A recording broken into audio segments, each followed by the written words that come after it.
സംസ്ഥാനത്തെ ടൂറിസം രംഗത്തെ വികസന സാധ്യതകളിലേക്ക് പുതിയ വാതിലുകൾ തുറന്ന ധനമന്ത്രി കെ.എൻ. ബാലഗോപാലിന്റെ 5ാം ബജറ്റ്.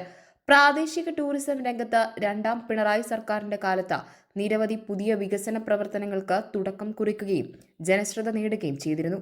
ഈ ബജറ്റിൽ ടൂറിസം രംഗത്തിന്റെ കുതിപ്പിനായി കെ ഹോംസ് പദ്ധതിയാണ് ധനമന്ത്രി അവതരിപ്പിച്ചിരിക്കുന്നത്. സംസ്ഥാനത്ത് ആൾതാമസമില്ലാതെ നിരവധി വീടുകളാണ് ഒഴിഞ്ഞുകിടക്കുന്നത്. ഇത്തരം വീടുകളെ ടൂറിസ്റ്റുകൾക്കുള്ള താമസ സൗകര്യമൊരുക്കുന്നതിനായി ഉപയോഗപ്പെടുത്തുക എന്നതാണ് കെ ഹോംസ് പദ്ധതിയുടെ ആശയം.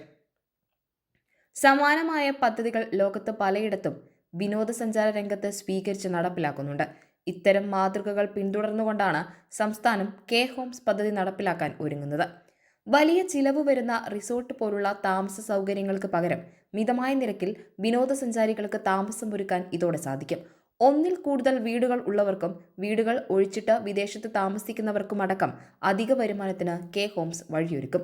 വരുമാനം മാത്രമല്ല, നാട്ടിലെ ഒഴിഞ്ഞുകിടക്കുന്ന വീടിന് സുരക്ഷയും പരിപാലനവും ഉറപ്പുവരുത്താനും ഇതോടെ സാധിക്കുമെന്ന മെച്ചവുമുണ്ട്.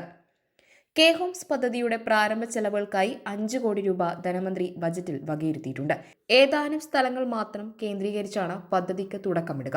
സംസ്ഥാനത്ത് ഏറ്റവും കൂടുതൽ വിനോദസഞ്ചാരികളെത്തുന്ന കോവളം, കുമരകം, ഫോർട്ട് കൊച്ചി എന്നീ സ്ഥലങ്ങളുടെ 10 കിലോമീറ്റർ ചുറ്റളവിൽ കെ ഹോംസ് പദ്ധതികൾ ആദ്യം പരീക്ഷിക്കും.